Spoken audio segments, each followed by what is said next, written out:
Nakari Thorpe finds out why. I am Nova Marie Paris. I was born in Darwin in the Northern Territory. And I retain my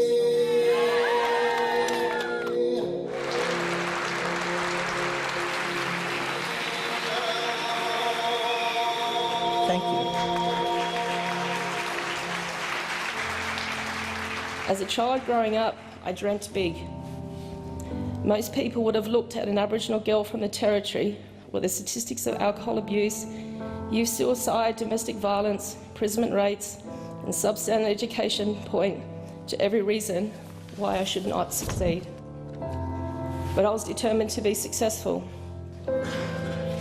Nova Paris's arrival in Canberra signalled a new era in Australian politics. The first Aboriginal woman in the federal parliament after 112 years. Others would soon follow. Malandiri McCarthy in the Senate and Linda Burney, the first Aboriginal woman in the House of Representatives. I think it's taken a long time because there hasn't been the champions around to make sure that Aboriginal people get pre-selection in winnable seats and then get elected. But the attitudes and the times are really changing. And it's prompted more women to step up as the federal election draws near. On Sydney's North Shore, Susan Moylan-Coombs is running as an independent against former Prime Minister Tony Abbott in the Liberal stronghold of Warringah. I will strongly advocate to continue the conversation about treaty as the cause that my grandfather H.C. Nugget Coombs brought into the mainstream.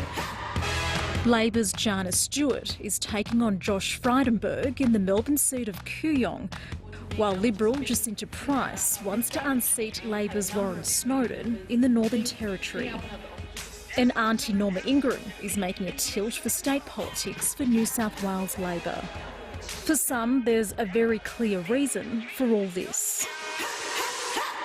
I think Indigenous Australians are certainly becoming more educated. They're going to universities, they're becoming members of boards, they're participating in jobs which require a voice. And I think that voice now is extending into politics. I have had the very good luck to have great wealth, to have been so well educated in your schools and universities. Joanna Lindgren is the great-niece of Australia's first Indigenous politician, Neville Bonner. To tell the Indigenous people that we must accept what you... She followed in his footsteps, becoming a Liberal senator, and she, for one, doesn't believe in quotas.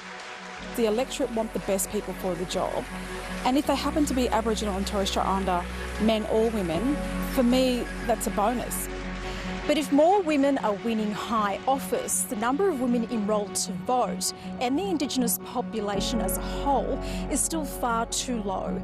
Indigenous Australians were given the right to vote in 1962.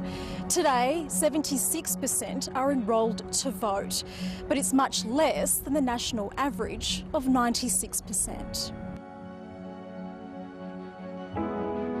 To look at our forebears and what they did in terms of their fighting to get us into the voting system, and I think that should be respected and adhered to. Your choice to vote or not to vote is really a political act in itself. I mean, for me personally, I am grateful that I am afforded the same right as every other person in this country, that I do have the right to vote. And I think it is absolutely an honour from our ancestors to then exercise that right. And enrolling isn't the end.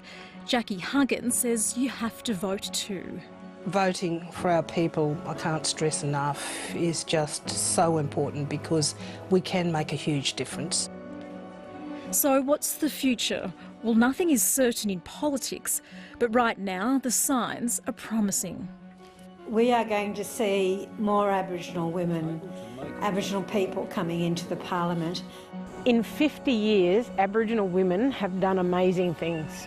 We have people like Lower Donahue and Pat Turner and Jackie Huggins, the Linda Bernies and the Nova Perisses of the world. All of those things actually form a really strong story about the resilience of Aboriginal and Torres Strait Islander women. And I think all we're seeing now is just a continuation of that momentum.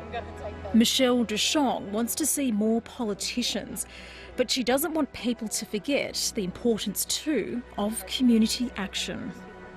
What we're seeing now is particularly more young Aboriginal women engaging in that political process and having a different conversation around the impacts for their community. Small change can seem impossible until it's done, and then you start a bit of a landslide of momentum. I don't think you could ever question the strength, the passion, the resilience of a black woman.